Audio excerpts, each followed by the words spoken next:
काय बी घडलंय ना, ज्या वेळेस मला मौका भेटेल तिथं जायचा आणि मारायचा, त्यावेळेस जी हालत केली ना 26 जणांची, त्यांच्यापेक्षा पण बेकार हालत त्या कुत्र्यांची होणार आहे. ही मी तुम्हाला वचन देतो, वचन. कारण आज पण माझ्या अंगावर काटा आणि छाती भरून आली ना, मी सोडणार नाही त्यांना. गावात येऊन मला असं उभं राहून बोलावं लागलंय, जनतेला जागृत करावं लागले.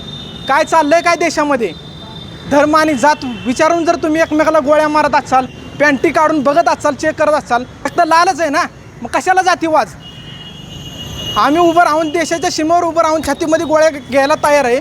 आणि तुम्ही लोक जर जनतेमध्ये असं आतंकवाद तयार करत असाल, आज त्या आतंकवादाला पाकिस्तान हे नाही, भारतातल्या लोकांनी सहकार्य केलेलं आहे. त्या जी काय गोष्ट घडली ना, त्याला भारतातल्या लोकांनी, त्या आतंकवादी पाकिस्तानचे नाहीत.